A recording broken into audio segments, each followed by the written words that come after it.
Les saints de la CMCI Côte d'Ivoire à Abidjan ont tenu le traditionnel festival de louanges et d'action de grâce de la nuit du 31 décembre 2021 à l'aube du 1er janvier 2022. Tenu à Atiekwa, sur le site du quartier général de la dite communauté, ce sont 19 371 frères qui ont répondu présents à ce grand rendez-vous.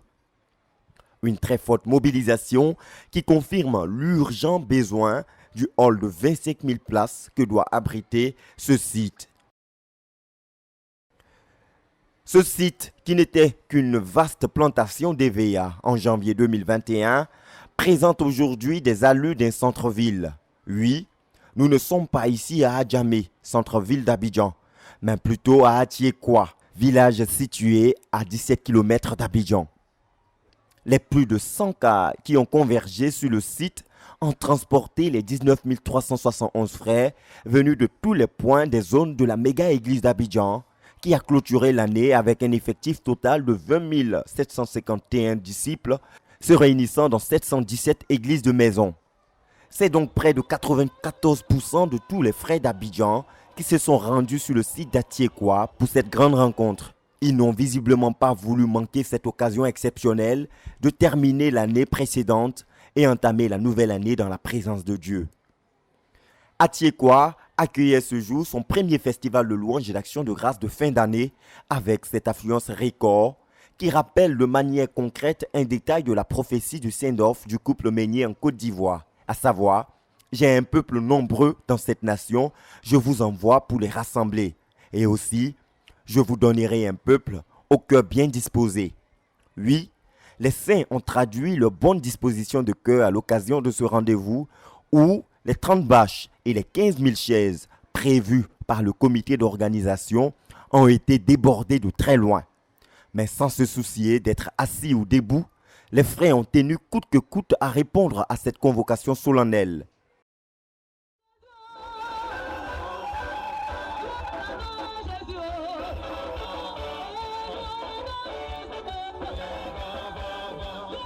Conduits par les sémeurs qui ont assuré le ministère de la louange et sous la coordination du pasteur Boniface Meunier, ils se sont tenus dans la présence du Seigneur de 17h25 de la veille à 7h50 du lendemain pour lui rendre d'abondantes actions de grâce pour toute son œuvre accomplie au milieu de son peuple au cours de l'année précédente et aussi lui consacrer la nouvelle année 2022.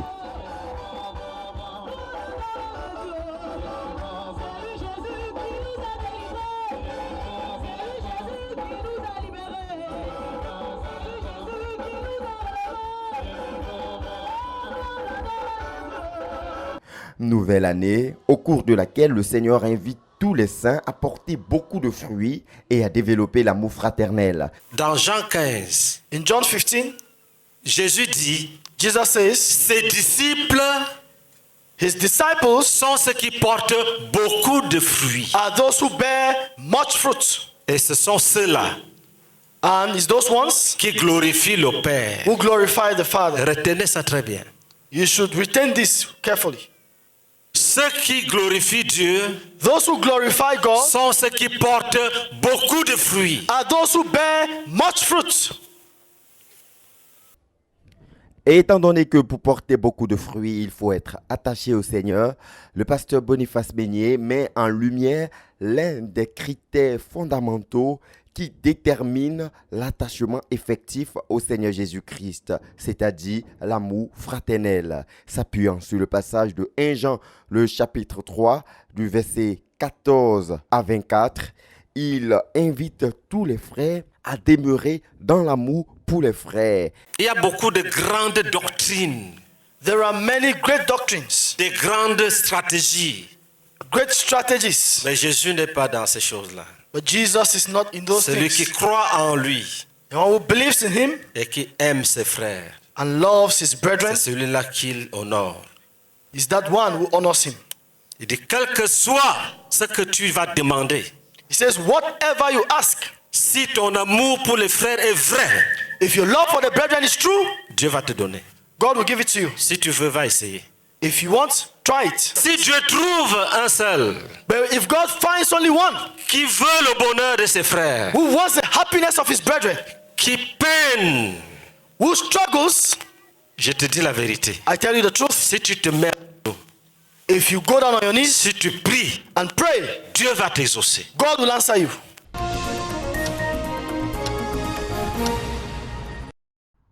Le Festival de louanges et d'action de grâce 2021 a été également marqué par une moisson abondante des âmes perdues. À seulement quelques minutes de la fin de l'année 2021, près de 200 personnes ont été sauvées de justesse, comme au travers du feu, laissant derrière elles tous leurs péchés pour une réconciliation parfaite d'avec le Seigneur Jésus-Christ, le divin Sauveur. S'inspirant du passage biblique de Jean 15, les versets 1 à 17, le pasteur Boniface Meillet, dans son manteau d'évangéliste, a exhorté les âmes à se rapprocher de Dieu avec des cœurs purs et sincères. À la suite donc de son message, une foule innombrable s'est précipitée vers l'estrade pour entrer dans la nouvelle année avec Jésus dans le cœur.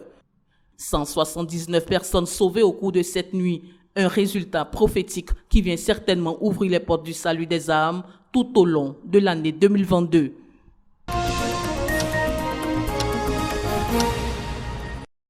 Et notons qu'au cours de cet appel des âmes, conduit par le Saint-Esprit, le pasteur Meignet demanda à tous ceux qui avaient des produits illicites ou occultes d'y renoncer et de les déposer. Et plusieurs âmes ont exécuté cet ordre, séance tenante. Les bagues, les préservatifs, les ceintures dites de protection ont été abandonnées et brûlées. La joie dans le ciel qui accompagne le salut d'un seul pécheur ne pouvait qu'être plus abondante dans le cœur des saints, surtout que cette moisson des âmes a coïncidé avec l'entrée dans les premières minutes de la nouvelle année.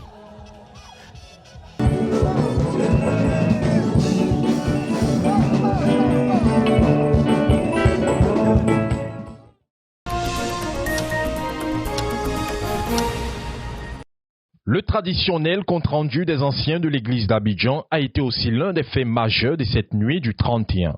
À tour de rôle, les responsables chargés de la conquête dans les différentes zones spirituelles ont présenté leur rapport, relevant ainsi l'incontestable présence de Dieu dans son église ici à Abidjan. De quoi ressusciter beaucoup d'actions de grâce chez les frères et sœurs, compte rendu duquel on pouvait entendre que l'église d'Abidjan est passée de 18 344 à 20 751, soit un ajout de 2407 frères, avec 105 nouvelles assemblées implantées. À cela s'ajoutent les nouveaux diplômes, les emplois, les naissances, les mariages et bien d'autres. Ce fut aussi l'occasion pour les anciens de partager à l'Église quelques témoignages. Des témoignages montrant non seulement la main agissante du Seigneur dans l'Église pour sauver, guérir et délivrer, confirmant ainsi le caractère complet de l'œuvre salvatrice du Seigneur Jésus. Aussi, notons que la pertinence du ministère de brisement des liens a été mise en exergue par plusieurs témoignages. C'est le cas du frère Tia, un homme intelligent mais enchaîné autrefois par la sorcellerie et qui a passé 20 ans de sa vie à courir derrière la soutenance de son doctorat, sans succès jusqu'à même abandonné. Mais c'est en rencontrant Jésus le 31 décembre 2020 qu'il fut authentiquement délivré après son brisement des liens. Pareil pour le couple Ngankou, tous deux des médecins spécialisés et qui n'avaient pas d'enfants après 4 ans de mariage. C'est aussi à travers la délivrance des œuvres de la sorcellerie à partir du brisement des liens malsains de famille et autres que leur stérilité s'est transformée en fécondité. Voici le témoignage vivant de Jésus-Christ. Pour le pasteur Ngankou Gratiel. C'est le témoignage vivant dont il a parlé.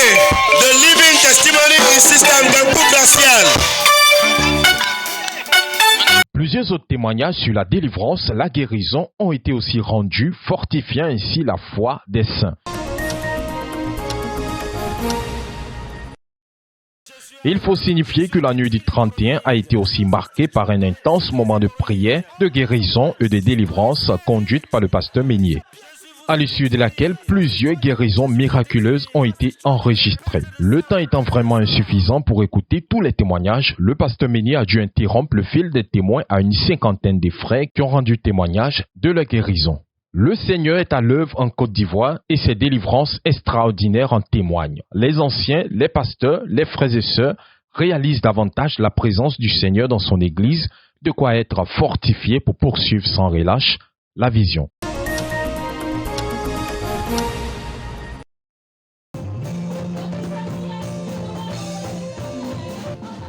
Ambiance festive au temple de la foi à Daloa lors de la traditionnelle nuit du 31 décembre au 1er janvier. Les sémeurs de la dite localité ont transporté le peuple dans un intense moment de louange et de célébration à l'Éternel. Tout comme à Abidjan, le festival de louange et d'action de grâce s'est ainsi tenu dans les églises de l'intérieur du pays, sous la direction des missionnaires nationaux. Le missionnaire Achille Gogua, responsable de la conquête dans le Haut-Sassandra, basé à Daloa, a aussi veillé à ce que les objectifs de conquête des âmes perdues rattachés à ces rencontres soient tenus. Après le ministère des sémeurs qui ont présenté le Sauveur Jésus-Christ à travers des chants, il a proclamé l'évangile et lancé l'appel aux âmes. Et ce sont 12 âmes qui ont répondu favorablement à cet appel salutaire.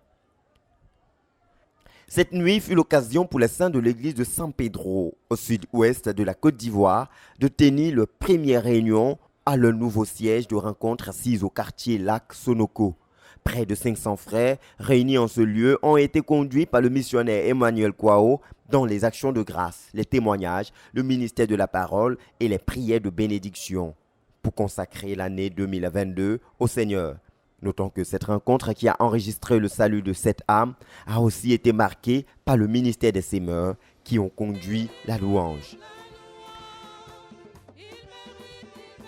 Il est 0h, première seconde du 1er janvier 2022, ici à Daoukro, au centre de la Côte d'Ivoire, où l'église s'est réunie à son siège. Les saints de la dite église s'y sont particulièrement réjouis dans la présence du Seigneur pour la grâce d'entrer dans la nouvelle année. Les missionnaires ont aussi encouragé les saints à persévérer dans les fondamentaux de la marche avec Dieu. Comme ici à Boaké, sous la direction du pasteur Kinyel Mantio, ou encore ici à Yamsoukro, où l'église s'est réunie au centre chrétien de Kokrenou, sous la coordination du pasteur Denis Tala, qui a rendu le ministère de la parole en rappelant aux saints que nous sommes pèlerins sur la terre et notre patrie est dans les cieux. S'inspirant de 2 Pierre, le chapitre 3, le verset 1 à 16, il a aussi indiqué aux saints que les circonstances de la vie ne doivent pas les conduire au découragement, car toutes les promesses de Dieu s'accompliront, quelles que soient les circonstances. Un message qui s'est joint aux abondantes louanges et actions de grâce qui sont montées au Seigneur tout au long de ce programme. Cette nuit de louanges, d'actions de grâce, de témoignages, de salut des âmes et d'édification de l'Église s'est donc tenue dans toutes les localités de la nation. Et notons qu'en vue de se rassurer de la stabilité socio-politique et économique favorable à la prospérité de l'Évangile dans la nation et à l'exécution de tous les programmes de conquête planifiés pour cette année 2022, c'est dans son habituel jeûne partiel de 40 jours pour la nation que l'Église de Côte d'Ivoire entame cette année 2022.